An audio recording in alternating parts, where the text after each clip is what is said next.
A Cadeia da Prece, Jesus mais perto de você. Você trouxe Bíblia? Então eu quero que você abra na carta de Tiago, o meio-irmão de Jesus. E lá no fim da sua carta, que está lá no fim da Bíblia, no capítulo 5, do verso 13 em diante, tem uma palavra que, meu Deus, quantas e quantas vezes já a usei, visitando pessoas, hospitais, na igreja mesmo, orando por doentes. Está escrito assim: está alguém entre vós aflito? Faça o quê? Ore. Está alguém contente? Cante louvores. Está alguém entre vós doente?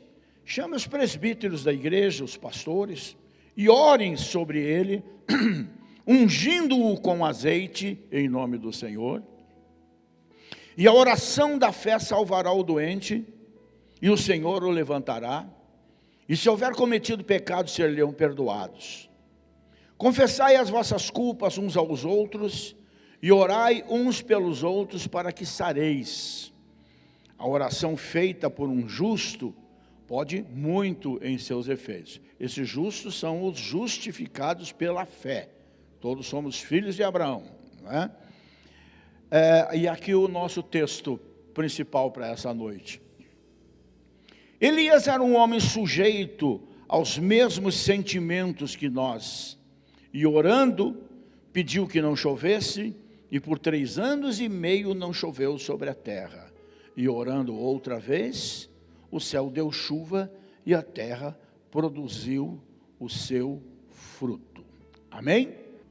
E o texto que nós lemos já começa falando de um homem extraordinário, um homem rude, mas um homem de oração, um homem de comunhão com Deus, que num certo período da história de Israel, fez uma oração a Deus, e por 3 anos e meio não choveu sobre a terra. E 3 anos e meio depois, Deus o chamou para fazer uma oração, mas diante de toda a nação reunida em torno do Monte Carmelo, inclusive o rei e a rainha deu no pé, e 850 profetas fajutos, de um Deus chamado Baal, que era o Deus da chuva, e de uma deusa chamada Astarte, ou Asterote, que era a deusa da fecundidade. Deus o chamou para fazer uma oração diante da nação, para humilhar esses deuses. Chamou um homem de oração para fazer uma oração para humilhar os deuses de então. Você é o Deus da chuva, então faça chover. Quero ver se você consegue fazer chover depois da oração que o meu servo vai fazer. E por 3 anos e meio não choveu. Quero ver você, Aserá, ou Astarte, quero ver você fazer crescer um pé de milho, já que você é a deusa da fertilidade. Quero ver você fazer crescer um pé de milho em Israel, depois da oração que o meu servo fizer. Olha o poder da oração. Olha o poder da oração, e Deus tem prazer de responder orações assim. Como foi, e o que eu gosto de ler, é que diz assim, Elias era um homem sujeito aos mesmos sentimentos que a igreja quadrangular Ecoville. Sujeito aos mesmos sentimentos, não é? E orando pediu que não chovesse, repetindo, né? E orou outra vez, e despencou um aguaceiro. Jacó foi outro homem de oração, por 2 vezes no período de 20 anos, depois de tudo que aconteceu entre ele e o seu irmão, e entre os seus pais também, porque um era a favor de um, a mãe era a favor dele, não entendendo o propósito de Deus, não é? Orou ao Senhor, saiu de casa com uma mão na frente e outra atrás, e orou ao Senhor, fazendo uma aliança com Deus. Senhor, estou numa peladagem, como diz o gaúcho, né? Estou numa peladagem de dar dó. Estou sem lenço nem documento, andando contra o vento. Mas uma coisa, eu me alianço contigo, eu te prometo. me abençoe, me prospere, e de tudo quanto o Senhor me der, eu te consagrarei a 10ª parte. 20 anos depois, ele volta pelo mesmo caminho, com família, rico, mal sabendo ainda, mas conquistando essa graça através de uma oração diante de Deus, que quebrantou o coração do seu irmão e fez com que no caminho, ao invés de uma tremenda guerra entre as famílias, entre as tribos, vamos assim dizer, houvesse reconciliação, houvesse choro, mas choro de alegria, choro de reconciliação, choro de perdão. Tudo isso porque Jacó orou 2 vezes no tempo certo. Se nós formos olhar para Josué, aí então é para qualquer um duvidar, menos aqueles que acreditam que foi Deus que tudo fez. Os luminares, como está escrito lá em Gênesis, e que podia muito bem dizer para a lua, fica quietinho aí no teu lugar por um instante, sol, nem se mexa aí. Por quê? Porque Josué orou pedindo esse absurdo. É um absurdo que a ciência já comprovou ser verdadeiro. João, pedir que a lua pare, que o sol pare, porque eu estou ganhando uma luta, e se eu deixar passar esse momento, eu vou deixar de vencer? É um absurdo. Mas você sabe por que Deus respondeu à oração de Josué? Porque é no absurdo que Deus age. Porque a glória nunca foi de Josué, a glória sempre foi do Deus de Josué. Isso que nós temos que entender, e acreditar em oração como se tem que acreditar. Acreditar em oração é acreditar no impossível, é não ter medo, entre aspas, de passar vergonha. Isso eu me lembrei agora aqui do pastor Venceslau. Logo depois que a gente inaugurou aqui o templo, há 30 anos atrás, 2 surdos mudos aqui no corredor, pulando e gritando, curados. Pessoas que ele chamava para frente, quando vinham pelo meio da cabeça, você pode voltar, está curado. E alguém perguntou para o Venceslau, mas você não tem medo, rapaz, de você dizer essas coisas e não acontecesse? Problema de Jesus. A minha parte é fazer o que Ele mandou. Agora quem cura não sou eu, é Ele. É isso que a gente precisa. Ousadia, como está lá em Hebreus. Ousadia para entrar no Santo dos Santos. Fazer acontecer, acreditando. Acredite, isso agrada a Deus. Esse templo aqui, esses 10 mil metros de área, num dos lugares mais difíceis de evangelização, há 40 anos atrás, quando eu cheguei aqui em Campo Comprido, isso aqui era o fim do mundo, gente, só tinha mato aqui. Isso só existe por um motivo, que eu documento, porque eu tenho até hoje. Eu nem tinha ideia sequer de vir para Campo Comprido. E, no entanto, nas minhas orações e jejuns, eu já pedia a Deus o privilégio de construir um templo, de conhecer o mundo. Quando a gente diz conhecer o mundo, ninguém conhece o mundo. A gente conhece partes do mundo, Europa, Ásia, isso, aquilo e tudo mais, né? América, tal. Deus me deu tudo isso. Deus me deu outras coisas. Porque naquele tempo, eu era crente novo. Eu não era crente cascudo, que fica botando, como diz o caboclo, né? Reparo nas coisas de Deus. Eu acreditava mesmo. E sabe por que isso não acontece mais na nossa vida, na intensidade que acontecia no primeiro amor? Porque nós não somos mais aqueles do primeiro amor. Hoje a gente quer colocar lógica em milagre. Hoje a gente é cascudo. Hoje a gente não vem mais para oferecer um culto a Deus, a gente quer um culto para a gente. Não gostei do culto. Você não tem que gostar do culto. Quem tem que gostar é Ele. É o único que pode não gostar do culto, é Ele. E essas coisas esses crimes espirituais, nós vamos cometendo. Mas se nós voltarmos, como disse Jesus, Se não vos tornardes como uma criança, de modo nenhum vereis o reino dos céus. Se nós não acreditarmos em oração, em Deus, em Jesus, na salvação, batismo no Espírito Santo e outros princípios bíblicos, como uma criança, nós não vamos chegar em lugar nenhum, porque tudo que está aqui, humanamente falando, não tem lógica. Tem lógica um homem chegar e dizer: Senhor, detém o sol, detém a lua, me dá mais meia hora para eu ganhar essa guerra, e tudo parou, o tempo parou para ele conquistar a vitória. Isso tem lógica. O mundo lá fora ri de nós. Como a professora secular ria da criança que era filha de evangélicos e frequentava a escola bíblica dominical, e para humilhar a criança disse: Mas Mariazinha, você acredita mesmo nesse papo que a tua professora lá na tua igreja conta, que um peixe engoliu o Jonas? Eu acredito, professora. Se estivesse escrito que foi o Jonas que engoliu a baleia, eu acreditava do mesmo jeito. É assim que funciona. É além da razão humana, não é?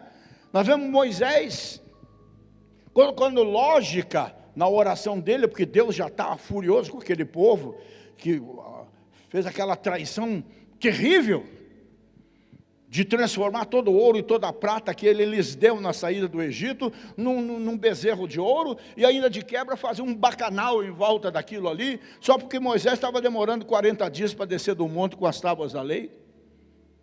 E o Moisés teve o atrevimento de pedir que Deus mudasse de pensar. Teve o atrevimento de chegar diante do Senhor dos senhores e dizer: Senhor, pensa bem, o mundo inteiro sabe como esse povo foi libertado, foi criado. A nossa genealogia em Abraão, Isaque, Jacó, José. E agora o Senhor taca fogo neles, não vai sobrar nada. O que o mundo vai pensar? Eu estou colocando isso de uma forma bem simples nossa aqui, né? Sabe, Moisés, você tem razão. Eu estava pensando em começar em você, como comecei em Abraão, uma nova geração, um novo povo. Mas a tua oração atrevida, lógica, inteligente, desprovida de qualquer sentimento de grandeza, tocou o meu coração. Lidera esse povo e leva eles para a terra prometida. Poder da oração. Como Daniel, traído pelos seus pares políticos, que não conseguiam encontrar nele um único motivo. Poxa, que política espetacular, né? Não conseguiu encontrar nele um único motivo para ele ser condenado. E armaram um esquema. Fizeram o rei assinar no meio de outros decretos lá, que por um mês ninguém poderia se dirigir a quem quer que fosse, a não ser ao próprio rei, sua estátua, como se fosse um deus. E por que eles fizeram isso? Porque eles sabiam que 3 vezes ao dia, Daniel religiosamente ia para a sua janela em direção a Jerusalém e orava ao Deus verdadeiro. E eles sabiam que iam pegá-lo naquilo, como de fato aconteceu. Mas como era um homem de oração, ao ser lançado na cova dos leões, Deus chegou antes e decretou jejum para aquela leãozada faminta. E temos um testemunho glorioso para contar. Resultado de quê? De um homem que tinha vida com Deus, e vida com Deus não é fanatismo, é oração. Porque em verdade vos digo, que qualquer que disser a este monte, ergue-te e lança-te no mar, e não duvidar em seu coração, mas crer que se fará aquilo que diz, tudo o que disser lhe será feito. Isso é oração, gente. Esse dizer aqui é oração, é expressão de fé, é fazer as coisas acontecerem, porque na tua boca tem bênção e tem maldição, na tua boca tem vida e tem morte. Faça acontecer o lado bom da promessa de Deus. Por isso vos digo que tudo o que vocês pedirem, o que vocês determinarem, o que vocês desejarem, o que vocês exigirem em oração, crede que já receberam e vocês vão ter. Amém? Marque esse texto na sua Bíblia. Marque esse texto na sua Bíblia, que me remete a um testemunho muito forte.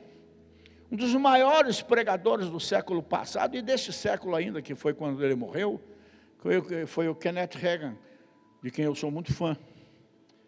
Um evangelho clarinho, limpo, atrevido, que ele pregava, que ele ensinava, um dos maiores pastores.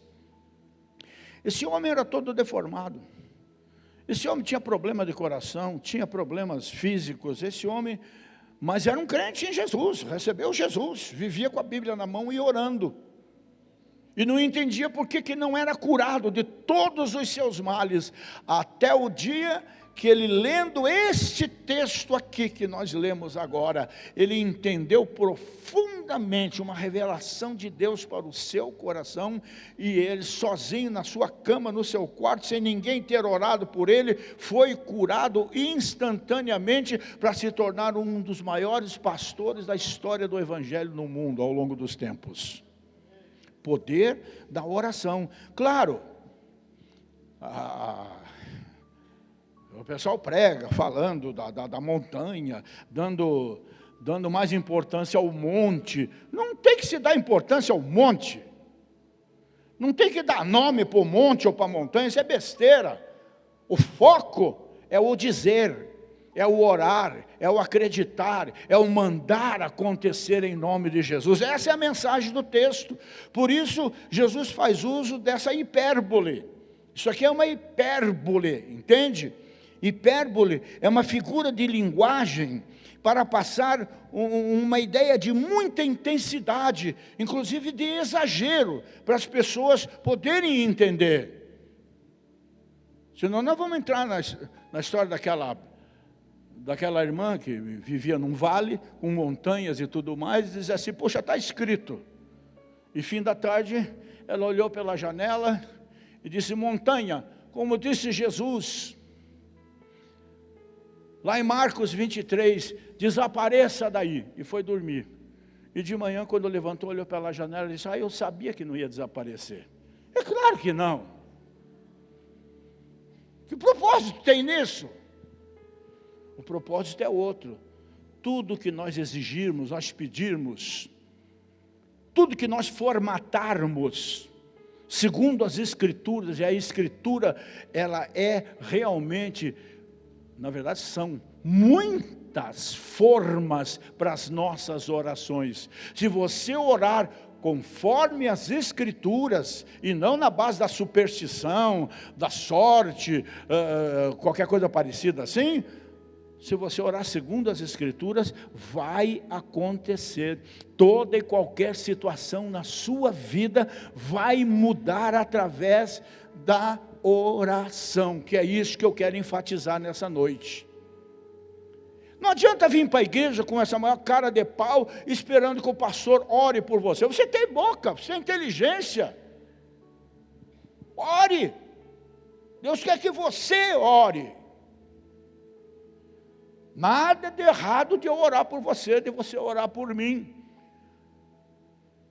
Mas eu não posso comer por você. Eu não posso beber água por você. Eu vou morrer gordo e você vai morrer tísico. Puxa, essa expressão eu não usava há 500 anos. Você nem sabe o que é isso, né? Pois é, vai procurar no dicionário. É assim, gente. Cada um temos responsabilidade conosco mesmo, diante de Deus. Então, gente, eu insisto na oração, porque a vida de oração de uma pessoa é tão forte quanto a sua fé em Deus. Uma equivale à outra, uma baliza à outra. E a fé, segundo as Escrituras, ela sempre antecede a todas as orações respondidas. Não adianta jogar palavras ao vento. Tem que orar com algum conhecimento. E a Bíblia diz, Jesus diz, conhecereis a verdade vos libertará. Vos trará conhecimento, entendimento, discernimento, sabedoria, prudência. E a essência da fé é a confiança em Deus. Basta confiar na sua palavra. A fé é acreditar no impossível, no milagre, independente de circunstâncias, de situações, de tempos, de condições nossas. Deus não depende da minha condição para responder a minha oração, até muito pelo contrário, né? Se Ele dependesse de eu dar umas braçadas lá no mar, quando eu já estava meio morto lá dentro, estava tudo lascado, porque nem as braçadas eu sei dar até hoje, é uma vergonha. Vou morrer com essa frustração de não saber nadar nem tocar violão, principalmente viola caipira, que é um negócio espetacular. Culpa minha, que não aprendi a nadar e nem a tocar, nem campainha, né? Então, para a gente encerrar, tome cuidado com 4 coisas. 4 coisas que matam a fé. A razão é a primeira. Quando não admite a fé. Não tem cabimento. Hoje mesmo eu assisti um documentário de um chinês que corre o mundo, e hoje ele estava no Egito, na região do Mar Vermelho e tudo mais, para tentar pistas a respeito da abertura do Mar Vermelho. Eles acham um monte de explicações, né? A de hoje até, inclusive, foi muito engraçada, né? Mas não tem o que procurar se caiu um meteorito, um meteoro, se houve uma hecatombe, o que aconteceu para o Mar Vermelho se abrir. A Bíblia diz que Deus abriu o Mar Vermelho como quem corta uma gelatina no meio, e que o povo passou, e quando vieram os egípcios, o mar se fechou e tudo acabou. Está escrito? Está. Tem lógica? Não tem. Mas a fé supera a lógica.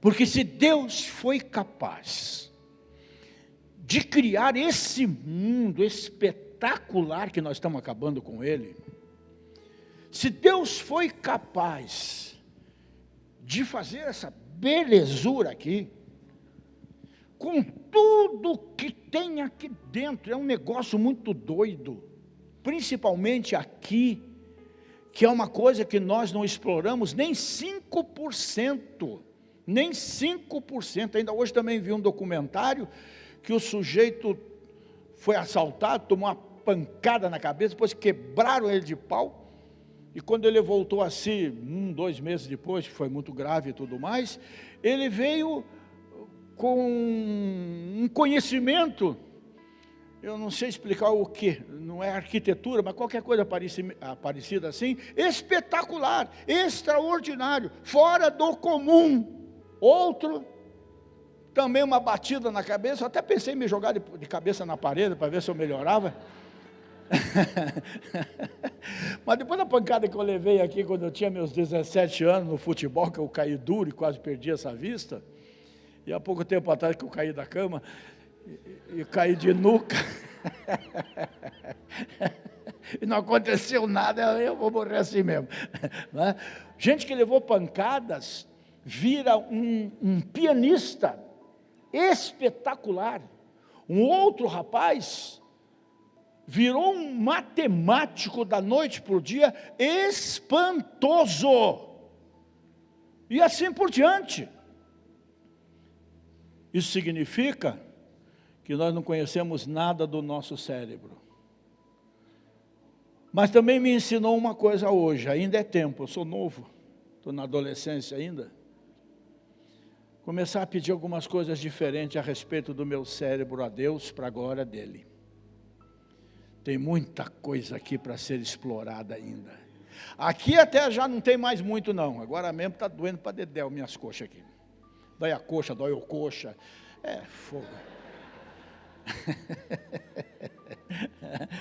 Mas tem muita coisa inexplorada em você, em mim, em nós. Nós somos muito mais do que aparentamos, e só não somos mais porque nos falta fé. Olha as conquistas desses homens todos aqui. O cara se atreve a fazer uma oração para 3 anos e meio não chover na terra? E a Bíblia ainda diz que ele era igual a você e a mim. Ora, se ele era igual a você e a mim, qual é a diferença? Não tem diferença, porque o Deus dele é o nosso Deus. Então é de se perguntar, né? Onde estão os Elias de Deus? Então a primeira coisa, a razão que não admite a fé.